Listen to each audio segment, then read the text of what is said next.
It's so much weirder not having like the actual audience. It is. Yeah.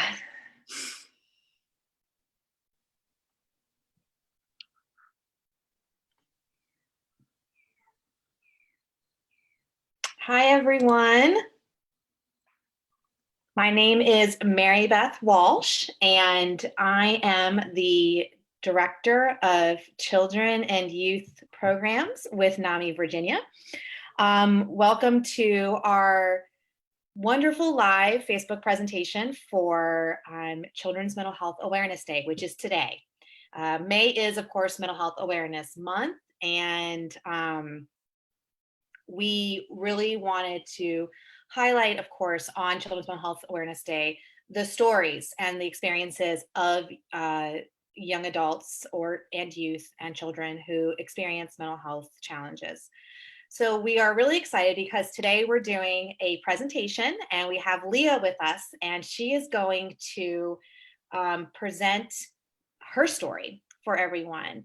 Leah is 23. She's a social worker. She works in the field of development disability. She received her BSW from VCU and her MSW from Columbia. So we're really excited. And she's also a NAMI Ending the Silence presenter.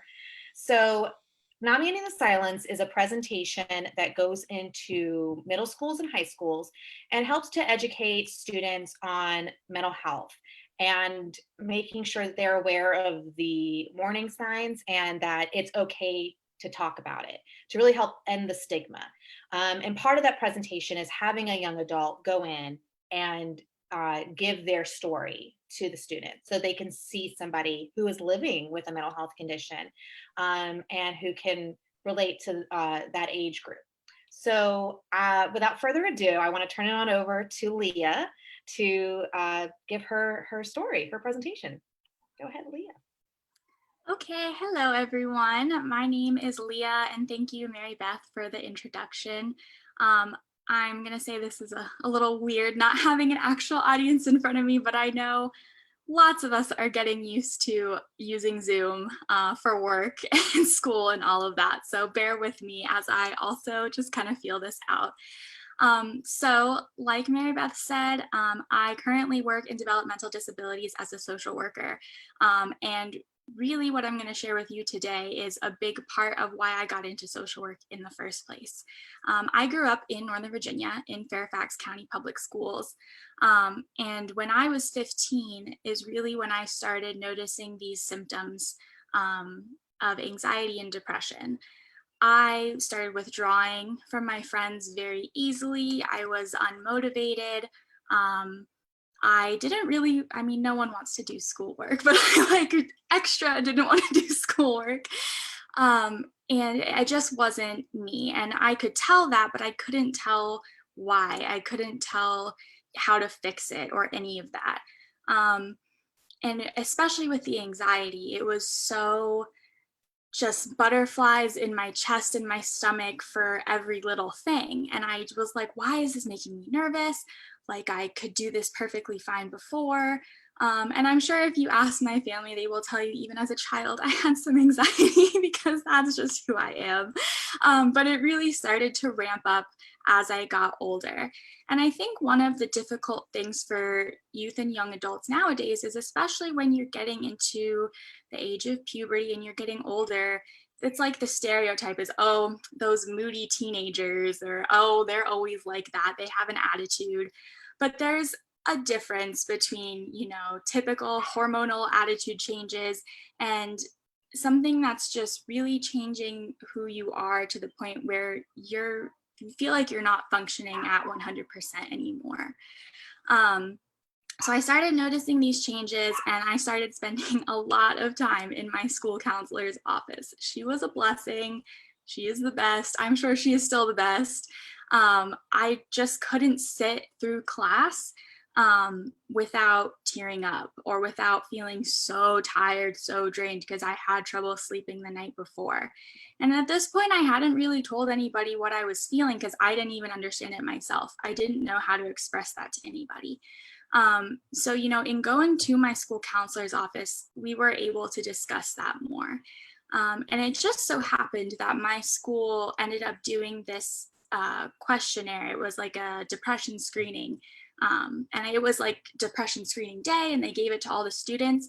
And I didn't know if this was like just a thing my school did or if it was just a thing Fairfax County did. I think the whole county should do it because it's what ended up, the answers I provided alerted my counselor to like, this is, something pretty serious. And she was able to then meet with my mom and we could figure it out together that this was something that needed to be dealt with.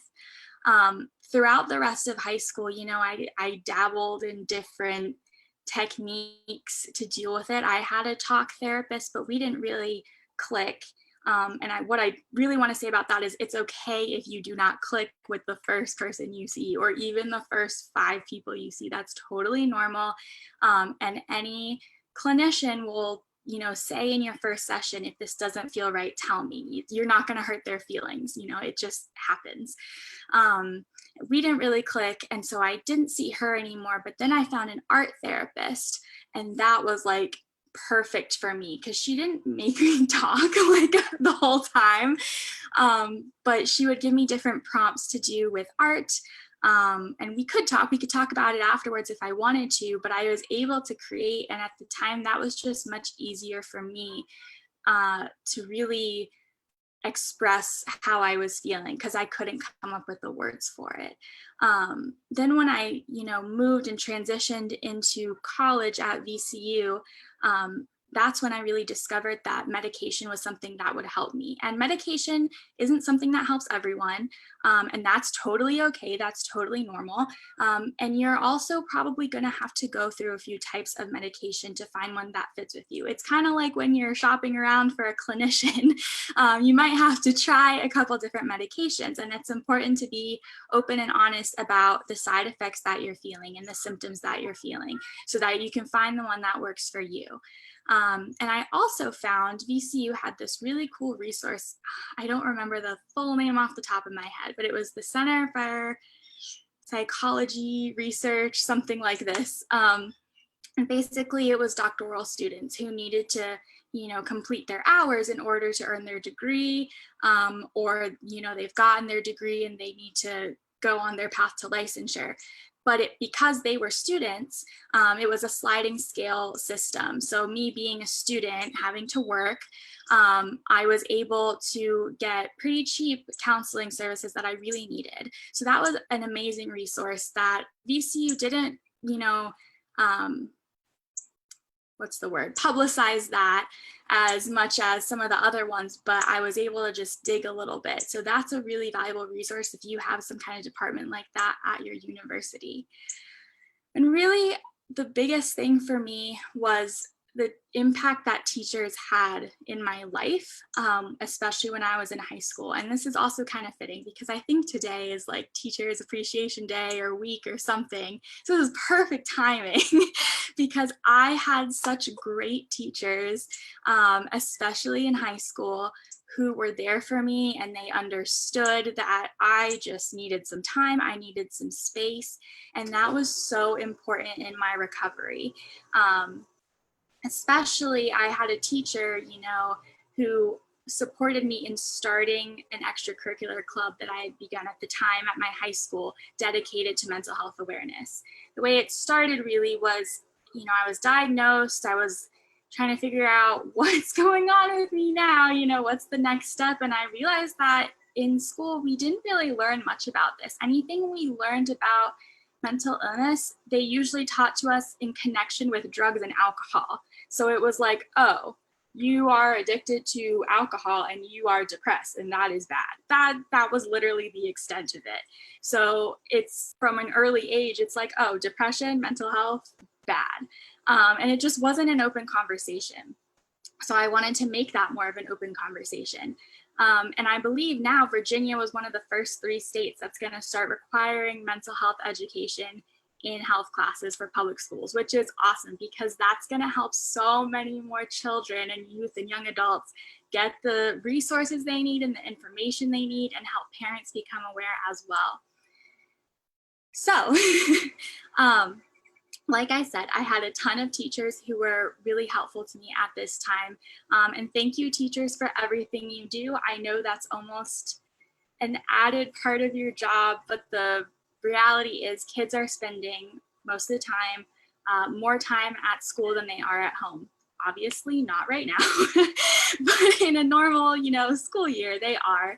And so it's really important that teachers are also prepared to kind of be aware of those warning signs, and faculty as well, just other faculty, aware of those warning signs to help kids get the early intervention that they need.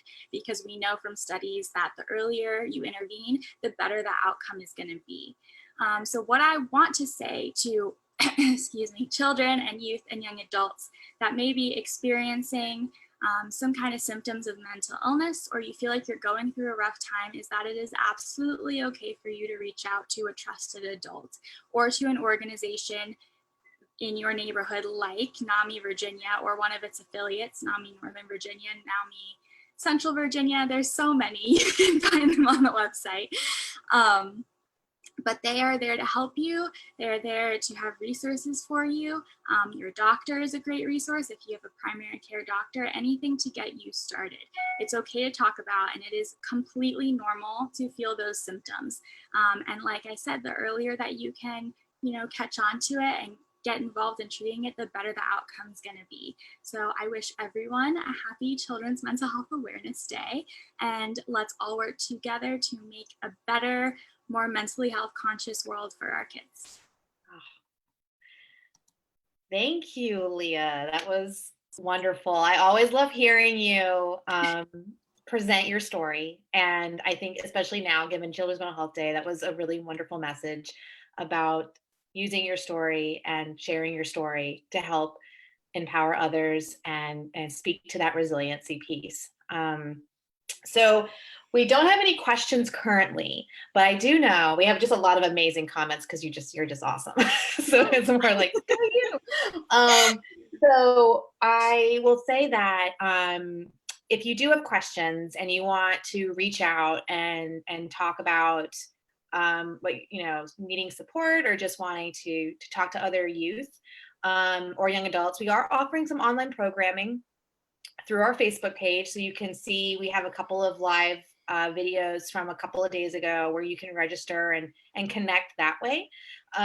We also, as Leah said, have NAMI Virginia or NAMI affiliates located throughout the state. And some of them are offering support groups for young adults that are going to be open to anybody in the state. So if you want more information about that, please let us know, or just email us. I'll put my email in the Facebook comments so you guys can see it. And you can reach out, and I'm sure Leah will be happy to also, say hi every so often if you want. Not to throw it, but yeah, but I'm happy to help answer any questions that you guys have. So thank you so much again, Leah. And I just really appreciate everything you do in the social work field and in the mental health world. So thank you. Thank you, Beth. Awesome. Well, bye guys. And we hope you have a wonderful rest of your day. So see ya